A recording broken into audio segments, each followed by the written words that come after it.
Não politizando, para você que não gosta de política, esse programa é para você. Política é vida, é aqui que você vai ficar por dentro sobre tudo que a gente fala de política de uma maneira educativa. Hoje eu recebo aqui o ex-governador José Mello, conhecido como Professor Mello. Seja bem-vindo, professor. Minha amiga, muito obrigado. E queria enfatizar um pouquinho a questão de política, né? A palavra política, né? Ela é muito ampla, né? Nós somos animais políticos, todos nós somos, né? Na medida que nós, como animais políticos, não cumprimos o nosso papel, nós abdicamos do direito que nós temos, que é de através do nosso voto, através da nossa forma de agir, a gente possa modificar as coisas, né? Eu tenho um mau político que está no poder, eu coloquei, ou outros colocaram também, mas eu tenho de 4 em 4 anos, e às vezes de até de 2 em 2 anos, porque o Brasil é assim, você tem a oportunidade de mudar com o seu voto. Ali você está, as pessoas acham de política, é o cara candidato, é bem assim, né? A palavra política é bem ampla, você enfatizou bem. Somos animais políticos, como tais, precisamos exercitar o nosso direito, né? Nosso direito de escolha, né? E agora nós temos aí um pleito aqui em Manaus, onde com o teu voto, o meu e de todos nós vamos decidir se continuamos com o processo que está aí ou se mudamos. Na democracia é assim que se decide. Então a palavra política ela é bem ampla, sentido assim muito amplo, né? Veio lá dos gregos, etc. Tinha esse sentido e ela é extremamente importante que cada um entenda que é um animal político. As suas ações elas são políticas. Elas podem mudar ou não a sua vida. Professor, a gente tem um quadro aqui que é o Sincerão. E no Sincerão eu gostaria que o senhor falasse o que é verdade e o que é mentira sobre você.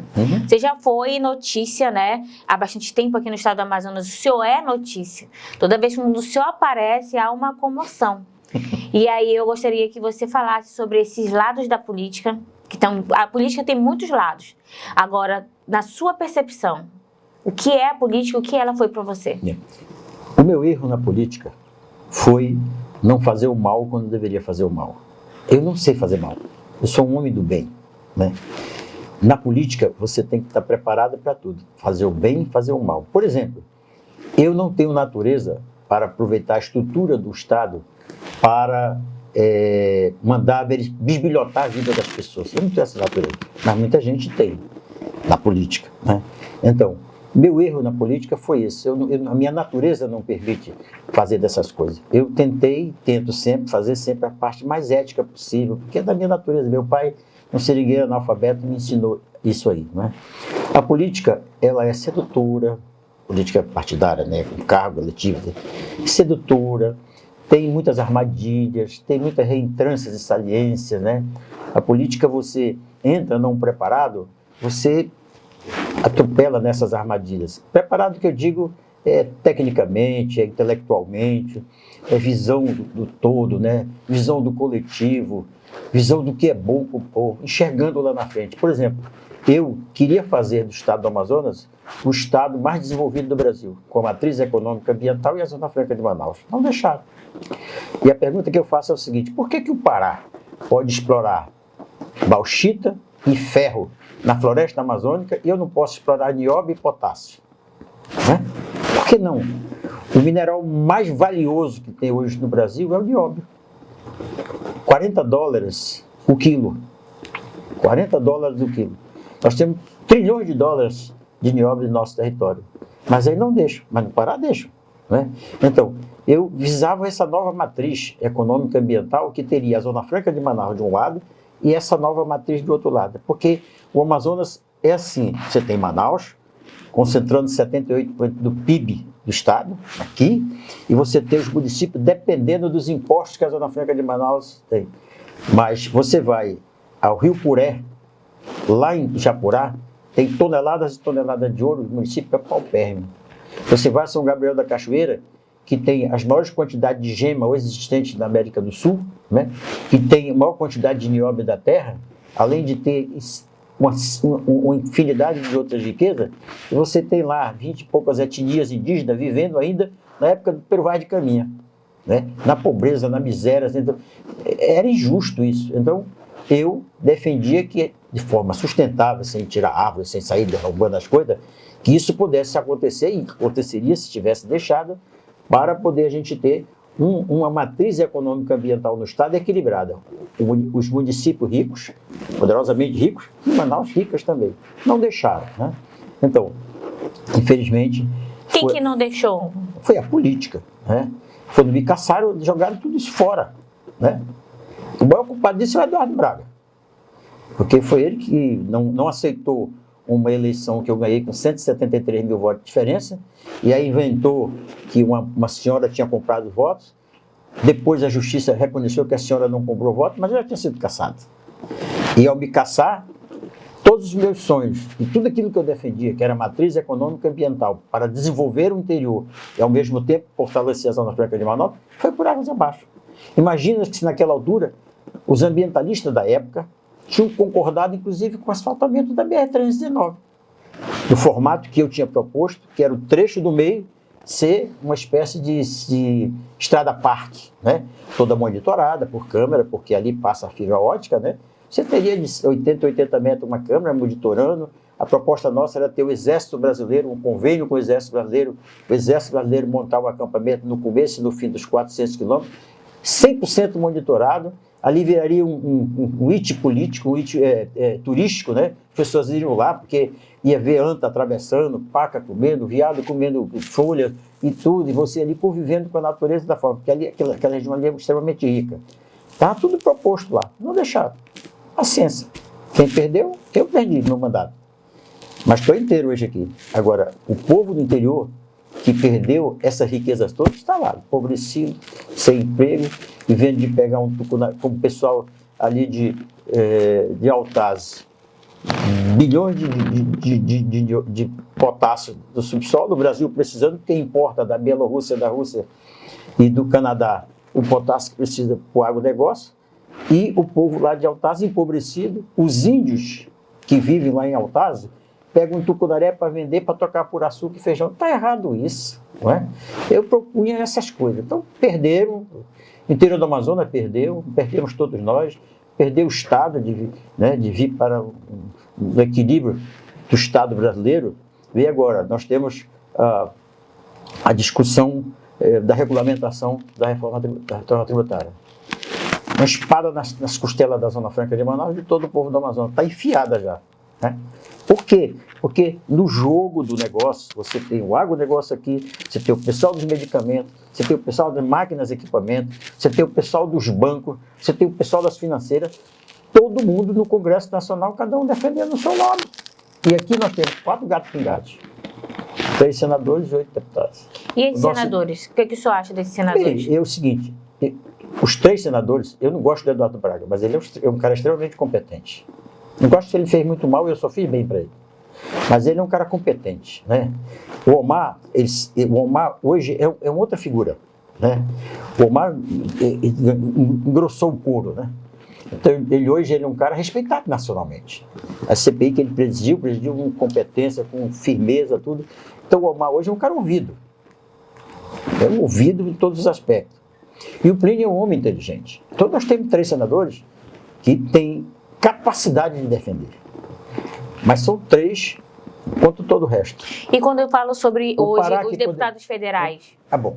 Aí os deputados federais é o seguinte, cada um no seu campo, tem um Átila, esse cara mais vivenciado no Congresso Nacional. Mas você tem 9 mandatos, né? Conhece tudo, né? Todos os caminhos. Você tem o cara que eu reputo como o mais competente parlamentar sobre a Zona Franca de Manaus, que é o Poder de Avelino. Extremada competência está lá. Tá. Aí você tem os meninos que entraram novos. Qual que o senhor acha que está menos qualificado? Não, eu não diria isso, porque eu não gostaria de, né? Diria menos experiente, né? Os que entraram agora, os novatos, porque é o seguinte, o Senado da República e a Câmara Municipal, a Câmara Federal, aquilo ali é um cipoal, é como se fosse um espinhal, que você tem que ir se desviando para poder sair lá na frente, senão fica todo ralado, né? Então, quando você entra de primeiro mandato, daqui que você entenda, sabe aquela história bíblica, que ensina o caminho das pedras, o cara está se afogando, bem, daqui que você conhece o caminho das pedras, já vai um mandato inteiro. Então, há os inexperientes que entraram agora, que estão engrossando o couro, que estão se vendo como é que funciona aquilo, como é que funciona o regimento interno das duas casas, é uma coxa de retalhos. Então, quem aprende rapidamente o regimento interno leva vantagem na hora de usar da palavra, de certo tal. Então, é assim, a par de tudo isso, tem aqui atrás as massas de manobra dos lobbies, né? Que a maioria dos parlamentares tem, digamos assim, compromisso, né? Para não dizer rabo preso, né? Compromisso com isso aí. Então, é assim, eles ainda vão engrossar o couro mais um pouquinho, mas eu tenho notado, eu tenho visto, é uma bancada assim, participativa, né? Bancada que está ali presente, né?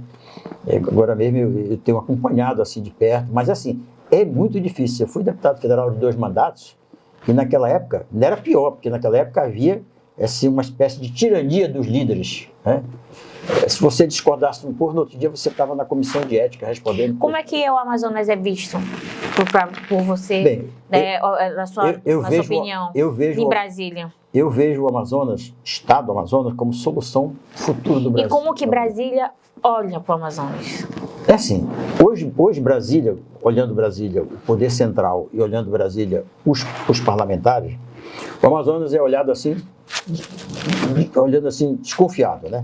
Por quê? Porque o Brasil inteiro sabe o quanto o Amazonas é importante. Olha só, o que o governo federal faz? O governo federal usa os 97% de reserva florestal que nós temos, aqui, tudo preservado, usa para fazer proselitismo lá fora, no exterior, ambientalista, vamos preservar, vamos manter, etc e tal. Enquanto isso, a França tirou praticamente todas as árvores que tinha lá para plantar no século passado, né? Como a Noruega perfura petróleo na calota polar, né? Mas aqui a gente não pode tirar nióbio, não pode tirar potássio, etc. Então, o Amazonas é visto assim com uma certa desconfiança. Primeiro, pelo potencial enorme que ele tem. E esse potencial não deixa explorar porque estão usando o que o Amazonas tem, que é a sua cobertura florestal, como instrumento de fazer política lá fora e se jactar, né? Enquanto isso, nós ficamos na mesma situação. Então é assim, é muito cômodo. Você pega as indústrias alemãs que jogam centenas de toneladas de monóxido de carbono na atmosfera todo dia. E você pega a floresta amazônica sequestrando 55 bilhões de dólares disso que eles jogam na atmosfera, sem que eles deem um tostão, é cômodo, né? Professor Zé Mello. Então o lobby mundial é para que isso fique aqui como está, e o Brasil está dizendo sim, senhor. Professor Zé Mello, com toda a sua experiência, com o tempo que já passou, o que o senhor faria de diferente? Primeiro, eu nunca mais me associaria ao Eduardo Braga. Eu não faria. Segundo, se voltasse ao governo novamente, não vou voltar nunca porque eu não vou mais ser político, né?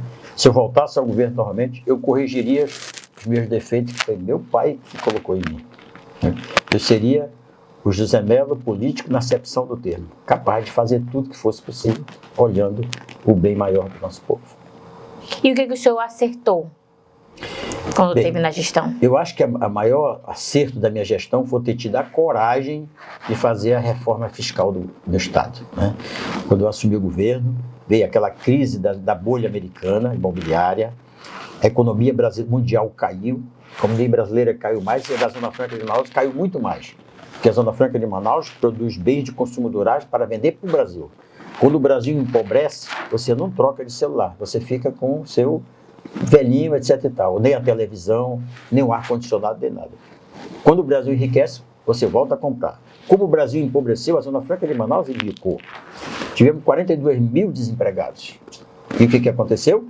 As pessoas deixaram de pagar o posto de saúde para os seus funcionários e a família inteira veio para a nossa unidade de saúde. Na educação, a mesma coisa. Então, o que eu fiz? Para não quebrar o Estado, eu fiz uma reforma fiscal. Tirei mais de 780 milhões de custo dentro do Estado. O Estado ficou viabilizado. Fomos considerados os 3 estados mais bem equilibrados do país. Não sei se você lembra, vários estados brasileiros não pagaram o 13º, né? Outros estados não pagaram o salário daquele mês, de dezembro.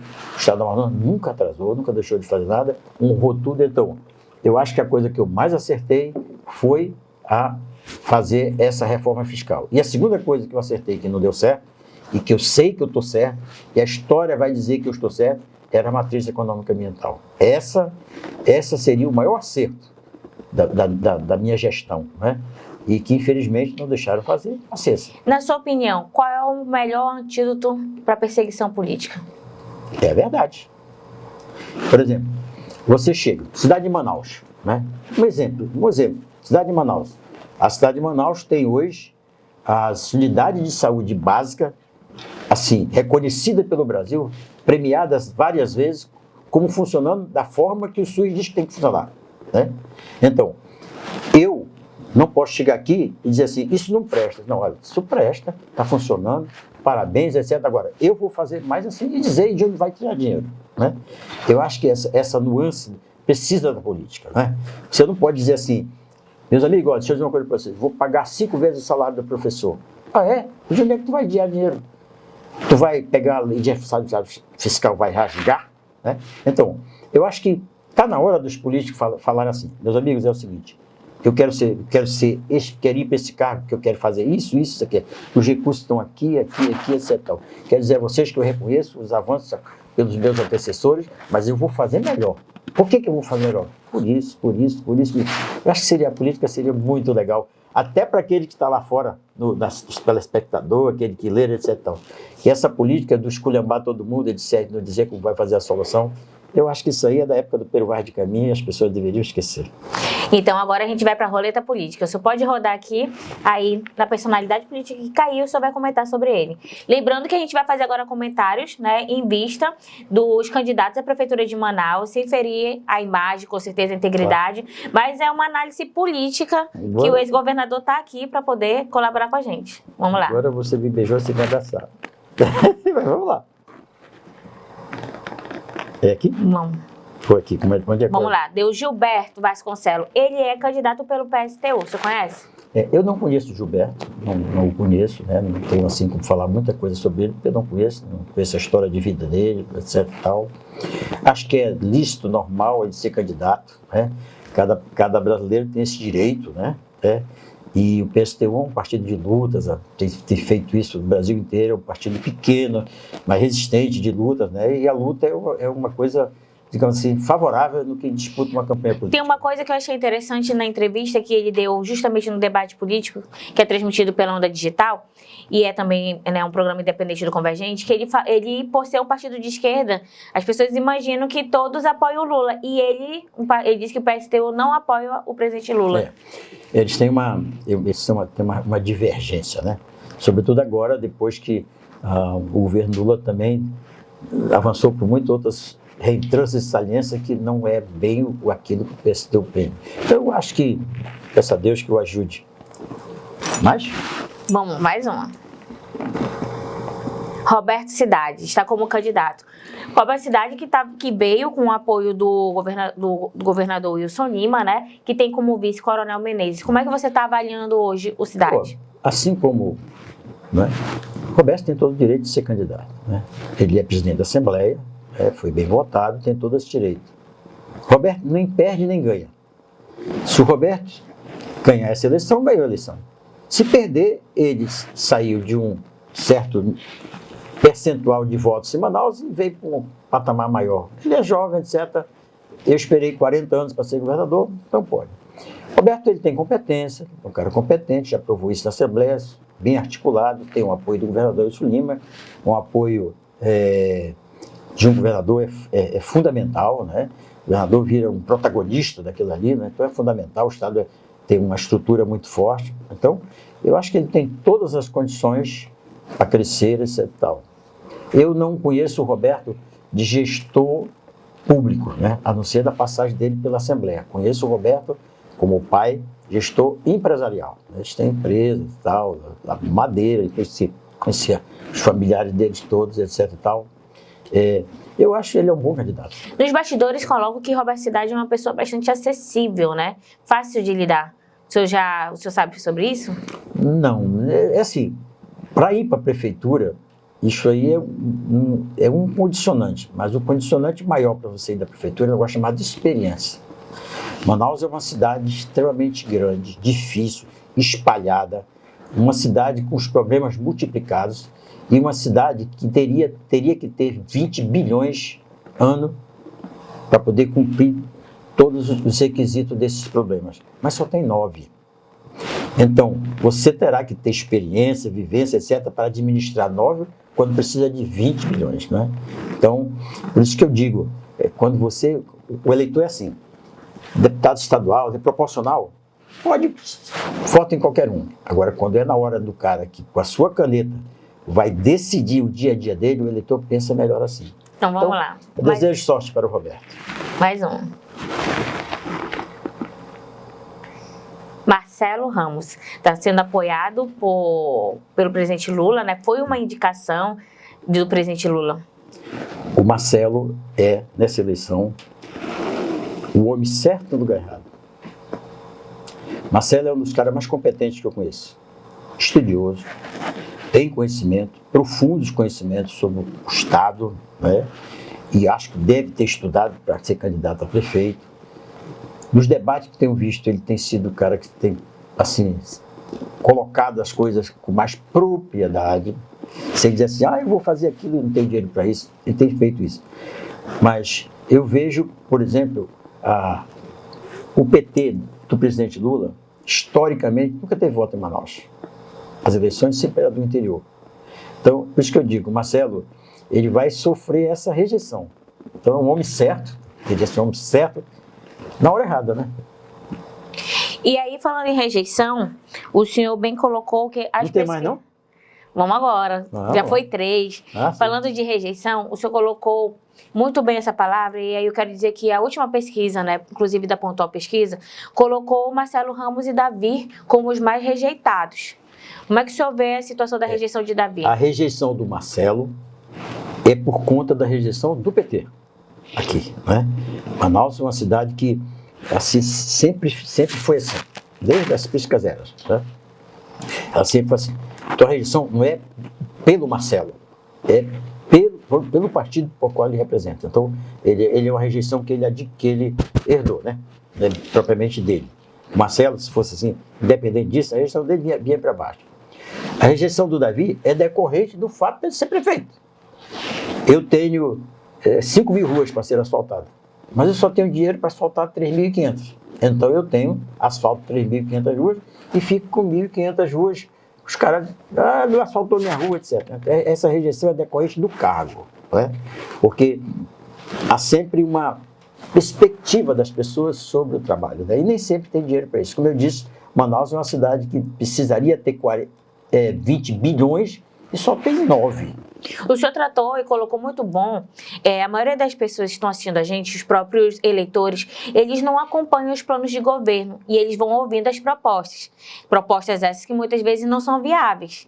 E aí, quando chega no final do mandato, eles vão cobrar o que a pessoa falou, né? No caso do Davi, ele disse que ia fazer 10 mil ruas. Posso falar um pouquinho sobre o Davi? Olha só, o Davi, ele elegeu-se prefeito de Manaus contra o amazoniano, mas a Amazônia é uma lenda desse estado, né? Elegeu-se. O Davi pegou de proa um problema, Covid-19. Covid-19 reduziu a receita do estado e multiplicou os problemas na área da saúde. O Davi, logo em seguida, pegou uma enchente sem tamanho. E depois pegou uma seca maior ainda, que reduziu os recursos da Zona Franca de Manaus e as receitas do estado. No entanto, o Davi conseguiu ser premiado nas unidades de saúde dele. A educação do Amazonas, em primeiro lugar no Enem, as escolas dele. Não asfaltou essas quantidades de ruas que faltou, mas eu pego um carro e anda em todas as grandes ruas de Manaus, vai para os bairros, que você está todo asfaltado, está tapado o buraco. Aqui, com a ajuda do governador Wilson Lima, que com ele fez um convênio, fez uma ação conjunta, isso aconteceu. Mas como eu te disse, Manaus precisaria de 20 bilhões e não de 9. Então o apoio do governador para essas obras foi fundamental? Em qualquer circunstância, seja quem se eleger lá na frente, Davi, Roberto, quem quiser, o governador do estado e o prefeito têm que estar juntos. E aí Davi concedeu uma entrevista onde ele disse que o governador é inimigo dele. Deixa eu te dizer, assim, deve ter sido uma expressão forte, né? O governador não é inimigo de ninguém, nem inimigo do Davi. O O que tem hoje é um processo político, onde você luta com todas as forças para chegar ao poder. O Davi está lutando isso, o Roberto, tá, todo mundo, o rapaz do PSDB, todos estão fazendo assim, né? Nessas discussões, é acalorada.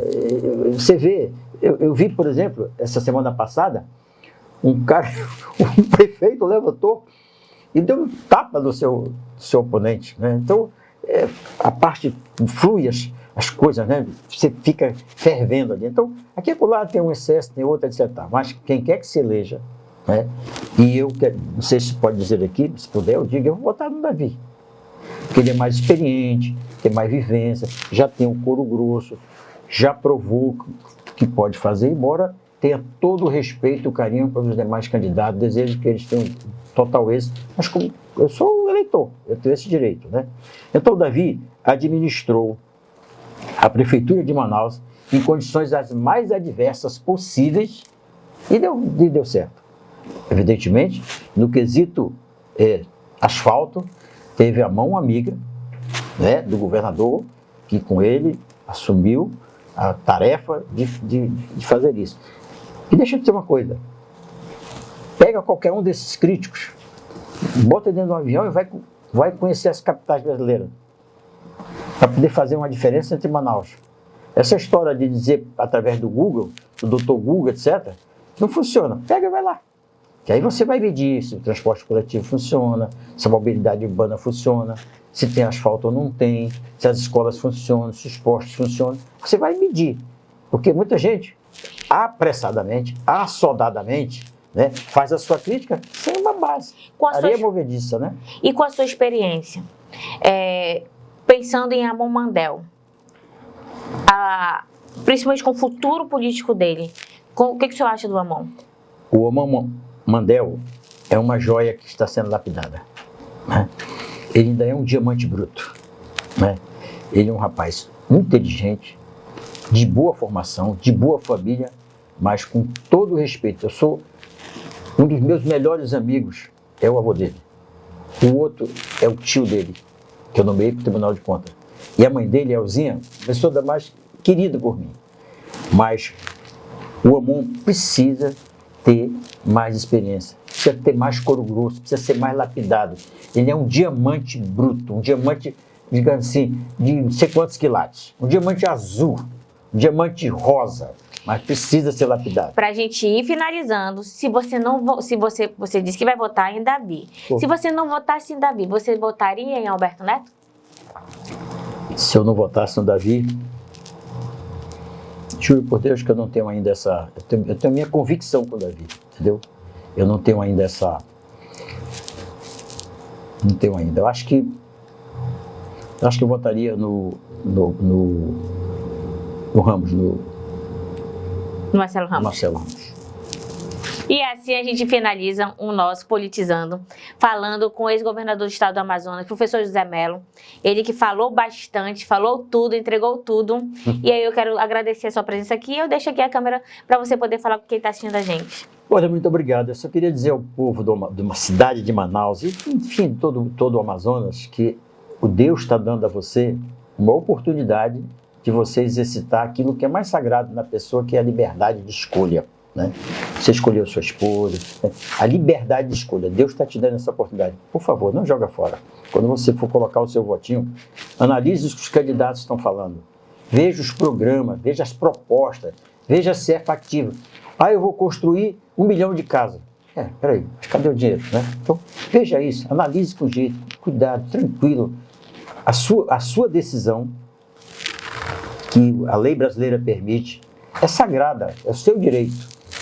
Exercite com sabedoria para o futuro da nossa cidade de Manaus.